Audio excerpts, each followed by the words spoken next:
विज्ञान के इस दौर में एक पुरुष द्वारा गर्भ धारण करके अपनी संतान को जन्म देना संभव है। मगर क्या आप जानते हैं कि आज से हजारों वर्षों पहले हमारे पूर्वजों का ज्ञान हमारे आज के ज्ञान की तुलना में कहीं उच्च था। विज्ञान के जिन चमत्कारों को देखकर हम आज आश्चर्यचकित होते हैं, वो चमत्कार तो हमारे पूर्वजों ने हजारों वर्षों पहले ही कर दिए थे। जैसे कि पुरुष द्वारा गर्भ धारण कर संतान को जन्म देना। आज हम आपको श्री राम के पूर्वज राजा युवनाश्व की कहानी बताने जा रहे हैं, जिन्होंने स्वयं गर्भ धारण करके अपनी संतान को जन्म दिया था, जो कि चक्रवर्ती सम्राट राजा मांधाता के नाम से प्रसिद्ध हुए।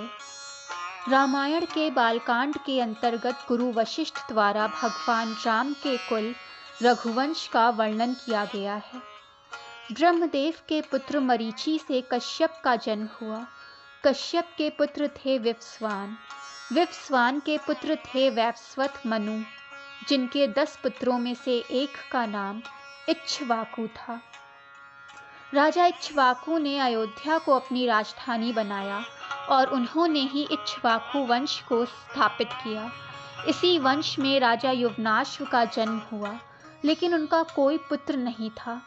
वंश की उन्नति और पुत्र प्राप्ति की कामना लिए उन्होंने अपना सारा राजपाट त्याग कर वन में जाकर कठोर तपस्या करने का निर्णय लिया।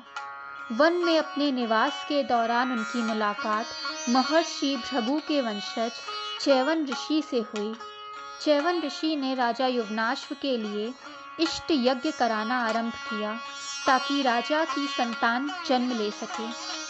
यज्ञ के बाद च्यवन ऋषि ने एक मटके में अभिमंत्रित जल रखा, जिसका सेवन राजा की पत्नी को करना था, ताकि वो गर्भ धारण कर पाए।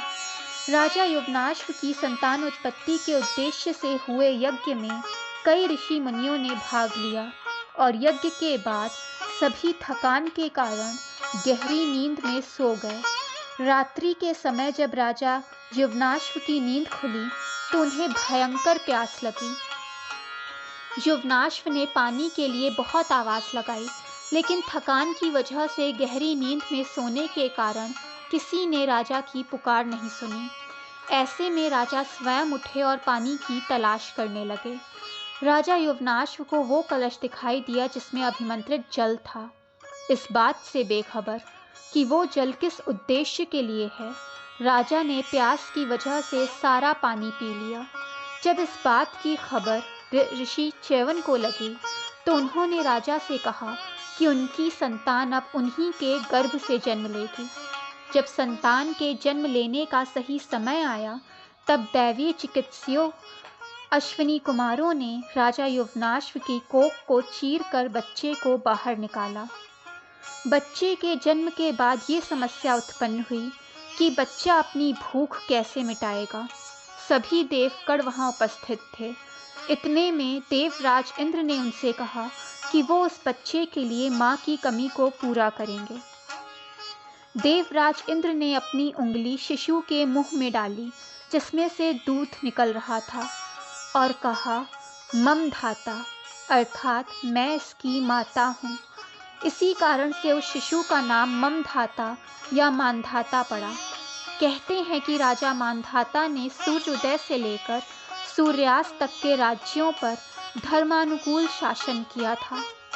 राजा मांधाता ने 100 अश्वमेध यज्ञ और 100 राजसूय यज्ञ करके 10 योजन लंबे और 1 योजन ऊंचे रोहित नामक सोने के मत्स्य बनवाकर ब्राह्मणों को दान में दिए थे।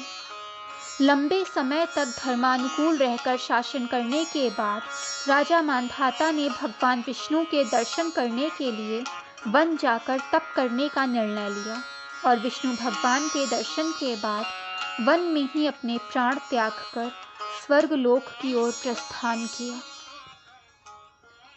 दोस्तों, वीडियो पसंद आए तो चैनल को लाइक, सब्सक्राइब एंड शेयर कीजिए, ताकि चैनल की नोटिफिकेशंस आपको मिलती रहे।